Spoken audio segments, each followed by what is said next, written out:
Para quem é mais velho e tem um certo patrimônio, tudo em renda fixa, não adianta só fazer novos aportes em renda variável.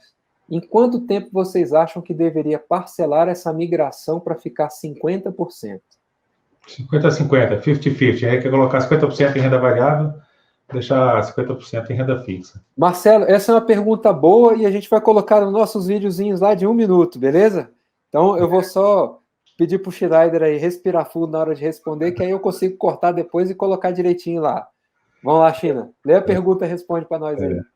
Então, para quem é mais velho e já tem um certo patrimônio, tudo em renda fixa, não adianta só fazer novos aportes em renda variável, que realmente você demora muito tempo para você juntar um determinado capital, se você já junta capital há 30, 40, 50 anos. Quanto tempo vocês acham que deveria parcelar essa migração para ficar 50% em renda variável e 50% em renda fixa? Então, o ideal é você conseguir estender, né, isso aí um bom tempo, né, o máximo possível, dividir em aportes mensais. Então, você tem um patrimônio grande, digamos, vou colocar um valor aqui, você tem 1 milhão, tem 500 mil em cada, 500 mil, você quer 500 mil em renda fixa e 500 mil em renda variável. Então, dividir, né, tem gente que fala que é um ano já é um prazo bom, mas um ano você pode pegar um mercado exatamente só altista, só de baixo, pegar só de baixo é melhor. Só que você tem que entender que você tem que pegar várias etapas de mercado, né? Então, você está na média bom, você não vai comprar muito caro, também não vai comprar muito barato, você vai atender uma determinada média. Quando você faz aporte durante a sua vida inteira, você vai fazer isso. Tem muita gente que quer puxar o preço médio para baixo, né? Você quer comprar cada vez mais barato, isso é impossível. O ativo ele vai para cima, então cada vez você vai comprando mais caro e cada vez seu preço médio vai subindo.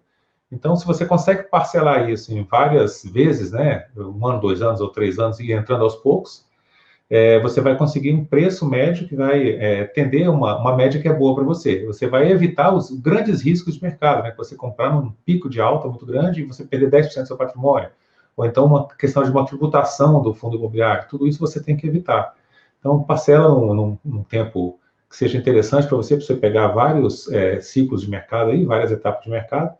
Se você pegar uma tributação, por exemplo, você não vai perder muito patrimônio, e aí você fica tranquilo para você poder fazer essa migração. Então, para mim, assim, dependendo do tamanho do patrimônio, 1 ano, 2 anos, 3 anos, pelo menos, para você ir parcelando em aportes mensais. Se acontecer alguma coisa que você vê que é uma oportunidade muito grande, já caiu 50% porque tributou e faz isso, faz aquilo, você pode entrar com um percentual maior, não com tudo, mas com um percentual maior quando acontecer esse tipo de momento de mercado, né? Então, quando você tem liquidez, quando você tem um dinheiro que está parado lá, você pode utilizar essa liquidez para você fazer uma entrada um pouco mais forte em um determinado ativo que está com um preço muito atrativo, né? Muito atraente.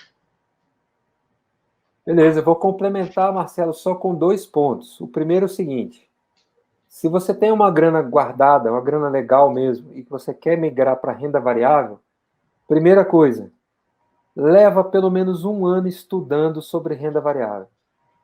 Porque, assim, em 1 ano você vai ver bastante coisa, em 1 ano você vai entender bastante coisa, e você vai percebendo o outro ponto que você vai ter que olhar, né? Se você está com uma idade mais avançada, uma das coisas que você precisa ter é proteger o seu patrimônio em renda mensal estável. Então, quando você entra para a renda variável, o que acontece? Você está trocando a estabilidade do rendimento pela variação do rendimento.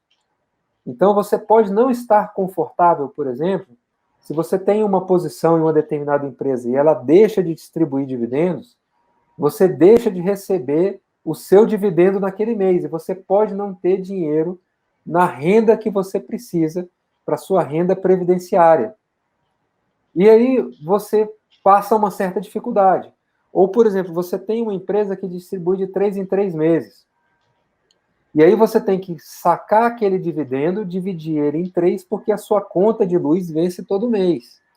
Então é legal você adaptar não só essa questão, né, de você ter o olho no rendimento da renda variável, mas no comportamento da renda variável. Aí você fala assim, poxa, mas FII distribui todo mês. Olha o regulamento.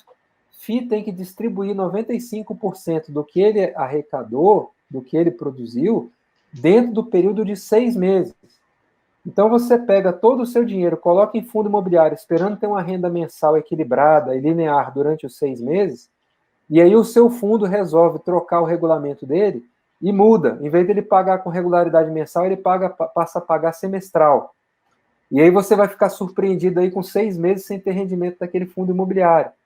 Ou acontece uma modificação em alguma coisa em que você fica suscetível a esse risco. Então, o legal é que você entenda bem isso, adapte essa necessidade, não só do rendimento, do crescimento do seu patrimônio, mas da proteção do seu patrimônio e da sua necessidade mensal.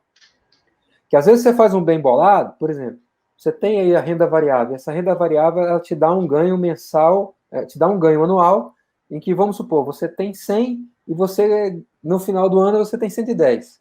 Você saca aqueles 10 e você consegue ter 1.000 aí durante 10 meses daquele dinheiro, sem tirar o seu principal. É a regra que o pessoal faz aí do FIRE, né?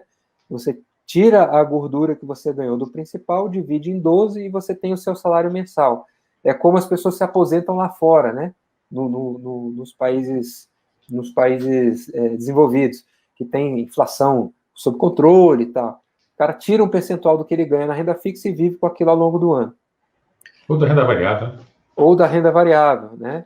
Então, equilibrar, né? Sempre a movimentação de todo e qualquer patrimônio é feita com cuidado e com cautela, e devagar. Se você tiver um problema sistêmico, aí é uma outra necessidade, aí você faz uma movimentação mais rápida. Mas sempre devagar e adequado aos seus objetivos e às suas necessidades.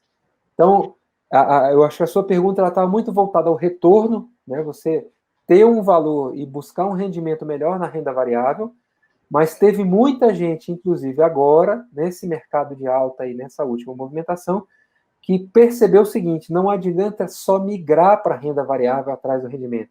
Se ele não mudar a mentalidade de renda fixa para a renda variável, ele vai sair do que ele chamava de perda fixa, vai vir para a perda variável, a perda variável vai ser muito maior do que a perda fixa, e ele vai voltar para a perda fixa com o rabinho entre as pernas, falando mal da perda variável, porque ele não mudou a cabeça dele de sair do rendimento variável para o rendimento fixo, da mudança do risco, da exposição ao risco, para ter todo esse controle, e aí ele ser realmente um investidor de renda variável, e não um caçador de taxa, né, que é sair da cabeça de renda fixa de caçador de taxa para pegar uma taxa melhor na renda variável e tomar um ferro aí, ó, e agora voltar com o rabinho entre as pernas para a renda fixa.